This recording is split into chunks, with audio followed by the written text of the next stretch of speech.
प्रिय मित्रों, हमारी प्रकाशित वाक्य की अध्ययन में फिर एक बार हम आपका स्वागत करते हैं। आज हम भाग 4 को अध्ययन करेंगे, जिसमें हम आज 7 कलीसिया के बारे में देखेंगे। प्रभु यीशु के जीवनी और उनके वचनों को पूरे नए नियम में उनके चेलों ने बहुत बार उद्धृत किया है, लेकिन प्रभु यीशु ने खुद प्रत्यक्ष रूप में कुछ नहीं लिखा।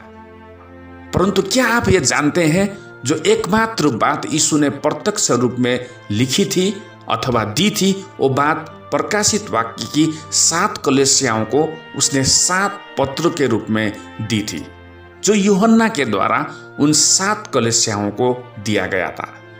ये 7 कलीसिया सभी उस क्षेत्र में स्थित थे जिसे आज आधुनिक टर्की राष्ट्र के रूप में जाने जाते हैं। प्रभु के इन महत्वपूर्ण प्रत्यक्ष पत्रों ने क्या कहा और आज आपके और मेरे लिए इन पत्रों का क्या महत्व है, हम इन पत्रों से क्या सीख सकते हैं और इन पत्रों को हम कैसे देखें, इसका उद्देश्य क्या है, इन्हीं बातों पर अगले कुछ हफ्ते हम अध्ययन करेंगे।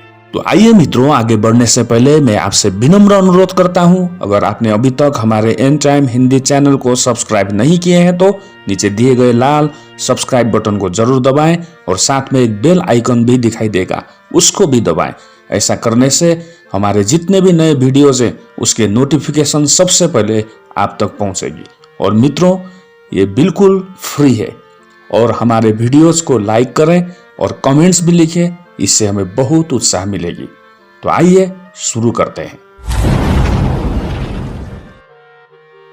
एक बार फिर स्वागत है आप लोगों को प्रकाशित वाक्य की इस अध्ययन में। हम आज प्रकाशित वाक्य की पुस्तक के 2 और 3 अध्यायों पर एक नजर डालने जा रहे हैं। इन अध्यायों में 7 महत्वपूर्ण पत्र हैं जो यीशु ने अपनी मृत्यु, दफन और पुनरुत्थान के लगभग 65 साल बाद 7 कलीसियाओं को लिखी थी। हम प्रत्येक पत्र को विस्तार से देखेंगे और विचार करेंगे कि इसका मतलब क्या है और आज आप और मेरे लिए ये कितना महत्वपूर्ण है और ये पत्र आज की कलीसिया को क्या बता रही है। इन सभी बातों को हम देखेंगे।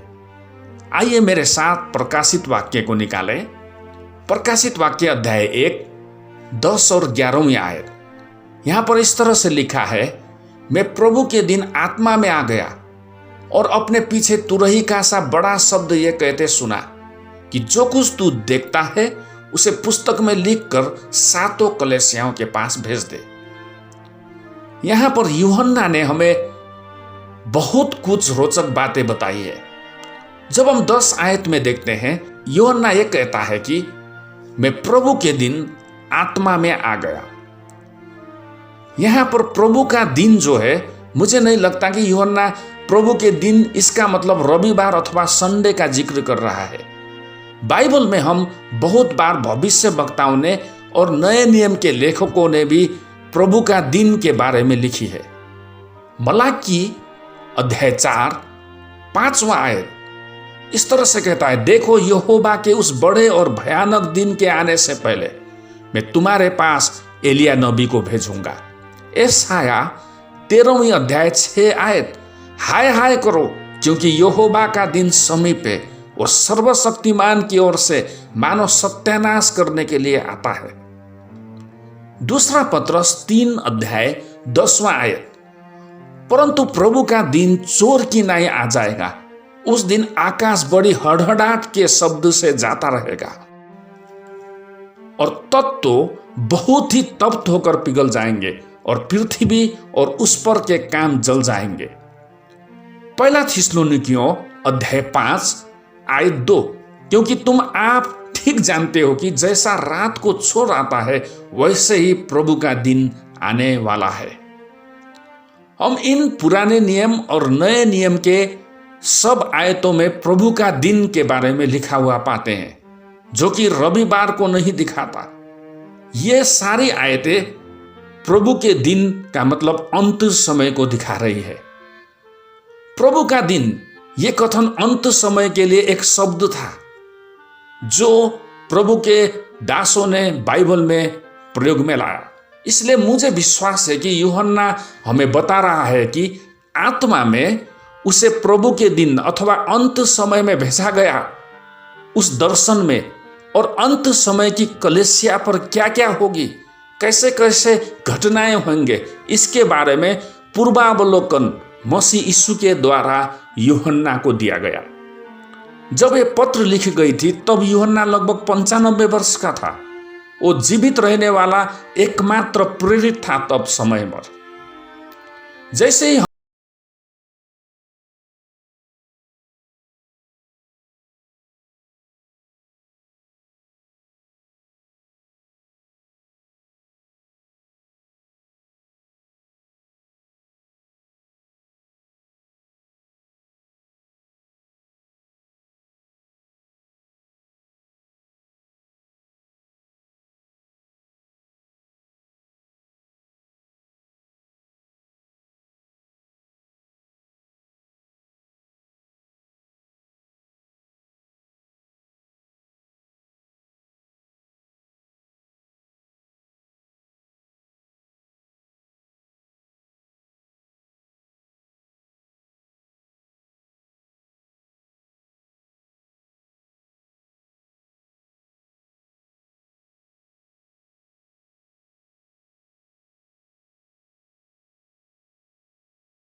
न तो गर्म है न तो ठंडा है। सभी कलीसिया में सबसे दयनीय अवस्था में है ये कलीसिया, क्योंकि ये दुनियादारी और सांसारिक चीजों में फंस गई है। और ये कलीसिया न तो गर्म है न तो ठंडा। इस कलीसिया को हम गुनगुना कलीसिया भी कह सकते हैं। मैंने जैसे कहा था कि ये 7 कलीसिया आज हर तरह के कलीसिया की प्रतिनिधि है जो आज भी मौजूद है।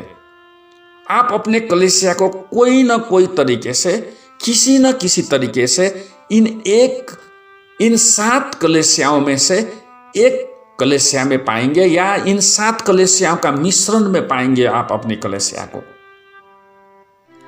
ये 7 कलीसिया आज के अंत समय की कलीसिया को दर्शाती है। और दूसरा, ये 7 कलीसिया विभिन्न प्रकार के मसीही विश्वासियों के भी प्रतिनिधित्व करती है। आज इन्हीं 7 कलीसिया के जैसे ही मसीही विश्वासी हमें संसार में देखने के लिए मिलेंगे। मैं आपसे भी पूछना चाहता हूं, आप एक मसीही विश्वासी होने के नाते मैं आपसे पूछना चाहता हूं, क्या आपने कहीं पहले प्रेम को छोड़ तो नहीं दिया? क्या आप एक सताए हुए मसीह हैं? कहीं आप वचन के सिद्धांत के बारे में लापरवाह तो नहीं? कहीं आपके बीच में झूठे भविष्य वक्ता तो नहीं है जो मूर्ति पूजा करने हमें सिखा रहे हैं? कहीं हम संसारिक तो नहीं? कहीं हम मर चुके जैसे अवस्था में तो नहीं? क्या आप जीवित हैं? क्या आप जागृत हैं? ये प्रत्येक विश्वासी को भी दर्शाते हैं। ये 7 कलीसिया प्रत्येक विश्वासियों को भी दर्शाते हैं।